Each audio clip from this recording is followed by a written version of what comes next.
اب ایک بہت بڑا یونیورسل ٹروتھ آ رہا ہے. سورہ النساء کی آیت نمبر 78 میں، اینما تکونوا، تم جہاں کہیں پر بھی ہو، یدرکم الموت، موت تمہیں آ کر رہے گی. وَلَوْ كُنْتُمْ فِي بُرُوجٍ مُشَيَّدَةٍ، چاہے تم اپنے آپ کو مضبوط قلعوں میں بھی بند کر لو نا، موت وہاں بھی تمہیں آ جائے گی. موت سے کوئی بھاگ نہیں سکتا. یعنی دنیاوی طور پہ کوئی شخص مضبوط قلعے میں آ جائے کہ مجھے کو مارنے کے لیے اندر نہیں آئے گا، سر باہر سے تو اندر آنے کی ضرورت نہیں ہے، اندر جو کچھ آپ کے اندر ہے وہ آپ کو مارنے کے لیے کافی ہے. Heart failure, kidney failure, cancer, کوئی بھی بیماری لگ سکتی ہے. باہر کی ٹریفک کو تو کسی حد تک آپ مینج کر سکتے ہیں، لیکن جو اندر چل رہا ہے وہ تو اتنا کمپلیکس نظام ہے کہ ذرا سی بھی آپ کی صرف جو سیلز کی خلیوں کی ڈسٹریبیوشن ذرا سی بھی ڈسٹرب ہو جائے کینسر بن جاتا ہے. اس کے اوپر کسی کا کنٹرول ہے؟ کتنی ینگ ڈیتھس آپ آئے دن سنتے رہتے ہیں. 25 سال کا لڑکا تھا جی، 30 سال کا لڑکا تھا جی، ہارٹ فیلئر سے مر گیا جی. یہ بھی جو عفنان بھائی بتا رہے تھے، ان کے دوست سحری کر کے سوئے ہیں، اٹھے ہی نہیں ہے، 27-28 سال عمر ہے. تو وہ اللہ تعالیٰ نے ہر شخص کو جو ٹائم دیا ہے وہ، لہذا جس طرح اللہ کو ایک ماننا ضروری ہے نا، اور اس میں کوئی شک نہیں ہے ایک ایمان والے شخص کے لیے، اس طرح بالکل اس طرح یہ ماننا ضروری ہے کہ جو رات باہر ہے قبر کی وہ اندر نہیں ہے، اور جو اندر ہے وہ باہر نہیں ہو سکتی. ایک لمحے، قرآن میں کئی جگہ یہ ٹاپک ہے کہ جب موت آئے گی ایک لمحے نہ آگے ہوگی نہ پیچھے. پھر سورہ آل عمران کے کانٹیکسٹ میں تو اللہ تعالیٰ نے یہاں تک فرمایا، جب منافقین نے کہا نا کہ ہم نے اپنے بھائیوں سے کہا تھا کہ غزوہ احد میں نہ جاؤ، نہ یہ جاتے اور نہ یہ قتل ہوتے، تو اللہ تعالیٰ نے فرمایا اس طریقے سے کوئی موت ٹال سکتا ہے؟ تم لوگ بھی جو اپنے گھروں میں بیٹھے ہوئے ہو نا، اور تمہاری جان بخشی ہو گئی ہے، تم یہ سمجھ رہے ہو کہ قتال میں نہ جانے کی وجہ سے تم بچ گئے ہو. اگر تمہاری موت بھی اللہ نے مقدر کی ہوتی تو تم خود بخود اپنی مقتل گاہوں کی طرف کھینچے چلے آتے.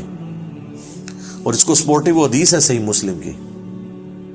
نبی علیہ السلام نے غزوہ بدر سے ایک دن پہلے زمین پہ لکیریں کھینچی تھی. کل یہاں پہ ابو جہل کی لاش پڑی ہوگی، کل یہاں پہ عتبہ کی لاش پڑی ہوئی ہوگی،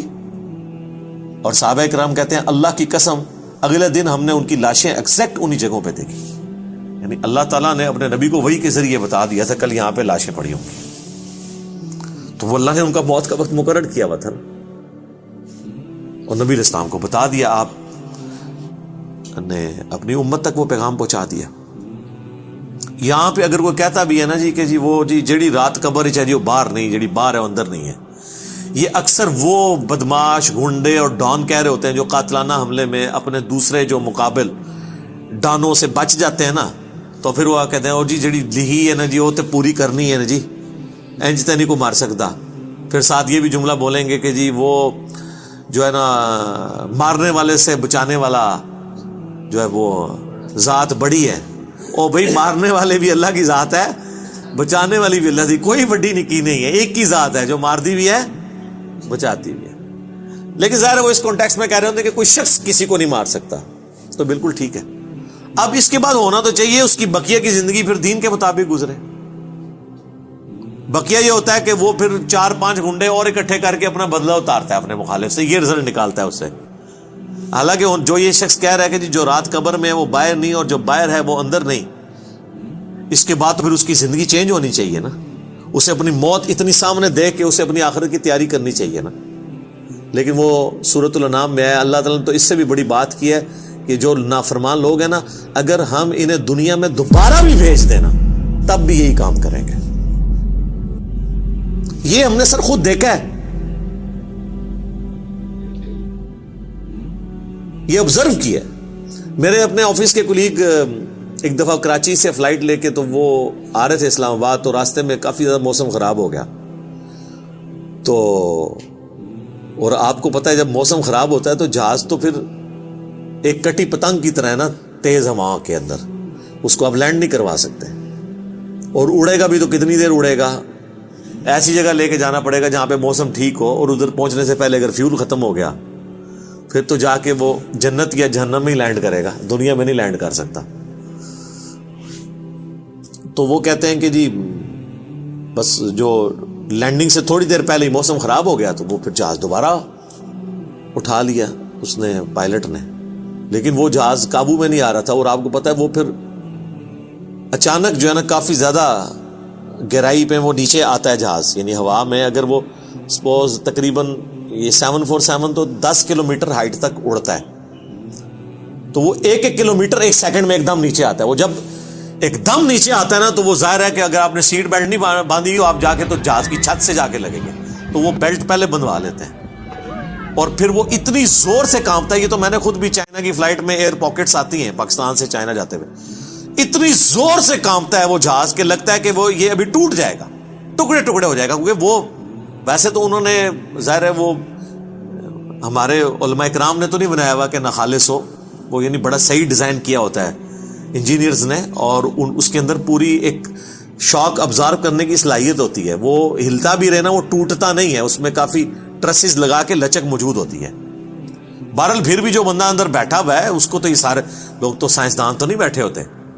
اور لگتا ہے کہ جناب ابھی جان گئی کہ، تو وہ جناب وہ کہتے ہیں کہ جی یعنی اس طرح لوگ کلمے پڑھ رہے تھے اور جناب چیخو پکار استغفر اللہ، جیسے کہ ابھی اگر اللہ نے ان کو دوبارہ بھی دنیا میں بھیج دیا، کیونکہ اب تو ان کے آخری وقت کے قریب آیا ہوا تھا نا، وہ تو یہ کنکلوڈ کر لیا، تو یہ اب جاتے ہی جو ہے نا ادھر سے مطلب سیدھا گھر نہیں جائیں گے، یہ مسجد میں جا کے پہلے وہ سنت والے 2 نفل پڑھیں گے جو سفر سے واپسی میں پڑھے جاتے ہیں، اور جتنی بے پردہ عورتیں اتریں گی یہ اتر کے اب جا کے پردہ، یعنی وہ بلکہ یہ جہاز میں بیٹھی ہوں گی اور موبائل پہ کہیں گی کہ جی برقع جو ہے خرید کے لے کے آؤ، ادو تک میں لینا ہی نہیں جہاز تو جدو تک کہ منو کو برقع نہیں دے گا، ٹھیک ہے نا جی۔ اور جو ہے نا وہ نماز کا ٹائم ہوا ہے تو وہ جہاز میں پہلے نماز پڑھیں گے تب نیچے اتریں گے، لیکن ایسا کوئی نہیں ہوتا، اس ٹائم چیخیں ہوتی ہیں اور لگتا ہے کہ جناب گئے کہ گئے۔ تو وہ کہتے ہیں خیر وہ سٹیبل ہوا، وہ سیالکوٹ لے گئے اس جہاز کو، تو وہ جب اتارا تو جناب اب لوگ چیخو پکار کر رہے ہیں جی ہمیں جہاز سے باہر نکالیں، لیکن جہاز کا تو اصول ہے، وہ کہتے ہیں نہیں جی جدھر کی سواری ہے وہیں اتاریں گے، تھوڑی دیر ریسٹ کریں گے، جب موسم ٹھیک ہو تو دوبارہ اڑیں گے۔ اب جو موت سامنے دیکھ کے ایک بار تازہ لینڈ کیا ہو، وہ کہتے ہیں جی جناب تو وہ بتا رہے تھے کہ جہاز میں جناب انہوں نے منتیں کی، اب لاہور کی سواریاں تھیں جو وہ بھی کہہ رہی ہیں کہ جی آپ ہمیں یہاں پہ ہی اتار دیں، اسلام آباد پشاور کی سواریاں بھی تھی، وہ کہہ رہی تھی سیالکوٹ سے جناب ہم، کئی لوگوں نے کہا اسی پیدل چلے جائیں گے جناب، سانو لاؤ ہوئے تھے جہاز تو لاؤ تلے، ٹھیک ہے۔ تو وہ لیکن ان کا ایک اصول ہوتا ہے، وہ انہوں نے یہ چیک کیا کہ بھی جو سیالکوٹ کے یا قریبی علاقوں ان کو تو اجازت دے دی، لیکن دور والوں کو کہا نہیں جناب آپ کو چھوڑ کے آئیں، وہ کہتے ہیں جناب مہربانی کرو سانو چھوڑ کے نہ ہو۔ تو اس طرح موت کا یعنی روب طاری ہوا ہوتا ہے۔ تو یہ یعنی بات کرنا آسان ہے، جب موت سامنے آتی ہے نا بڑے بڑے لوگ، اور یہ سورۃ النام میں جو اللہ تعالیٰ نے فرمایا نا کہ ہم انہیں دنیا میں دوبارہ بھیج دیں یہی کام کریں گے، تو یہ کرنا شروع ہو جاتے ہیں نا۔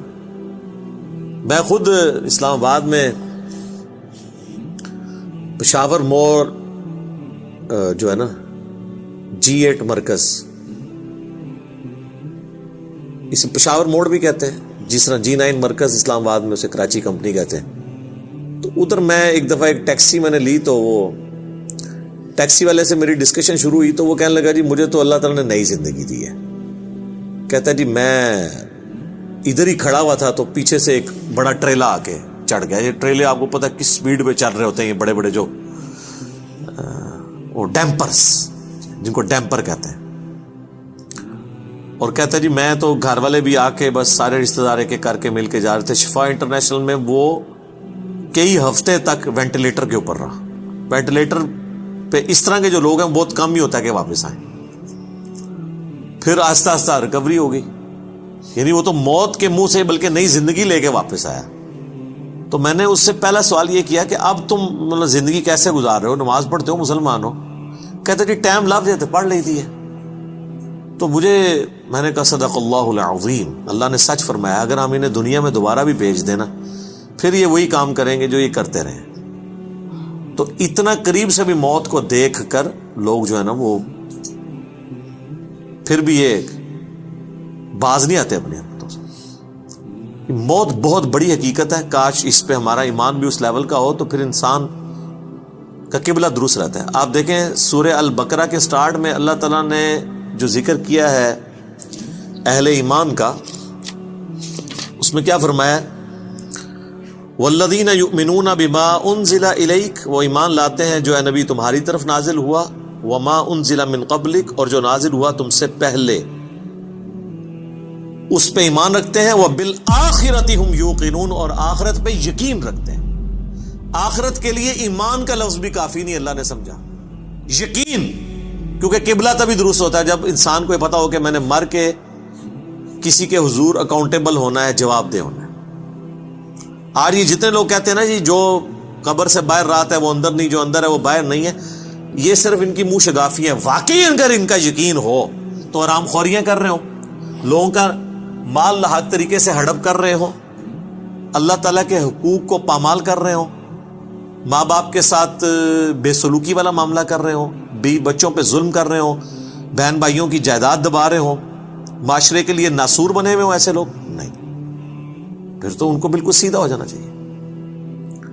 تو بات کہاں سے شروع ہوئی تھی کہ اللہ تعالیٰ فرما رہا ہے کہ تم اپنے آپ کو مضبوط قلعوں میں بھی بند کر لو نا,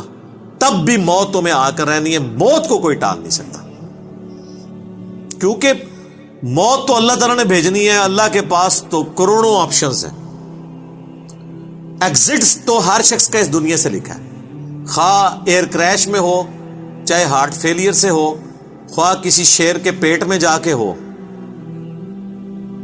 خواہ کڈنی فیلئر سے ہو, خواہ کسی روڈ ایکسیڈنٹ میں ہو, ہر بندے نے دنیا سے جانا ہے اور وہ طے ہے, اس سے آگے پیچھے نہیں ہوگا. البتہ جو قاتل کو ہم سزا دیتے ہیں اس لیے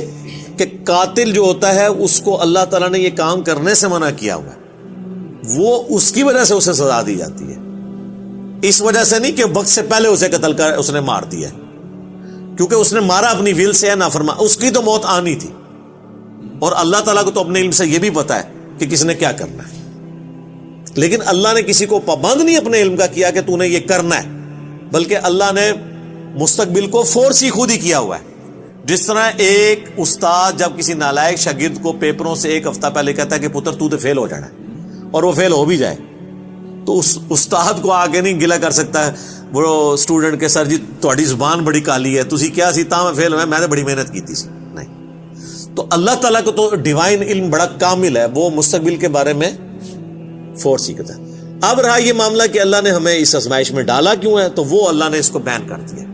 لا یسأل عما یفعل, اللہ کو کوئی نہیں پوچھ سکتا کہ اس نے یہ کیوں کیا. وہم یسألون, اور اللہ ہر ایک کو پوچھے گا. تو ابھی تو فی الوقت اللہ نے جس امتحان میں ڈالا ہے اس میں آپ نے گیون سرکمسٹانسز میں پرفارم کرنے کی کوشش کرنی. ہماری ایک اکیڈمی کے بڑے قریبی ہمارے ممبر عمر بھائی فوت ہو گئے آلموسٹ 37 ایئرس کی ایج میں, اللہ تعالیٰ ان کی مغفرت کرے. اور ماشاءاللہ انہوں نے اپنی ینگ ایج کے اندر اپنے عقیدہ توحید کی اصلاح کی, اپنے گھر والوں تک اصلاح پہنچائی, اپنے والدین تک پہنچائی.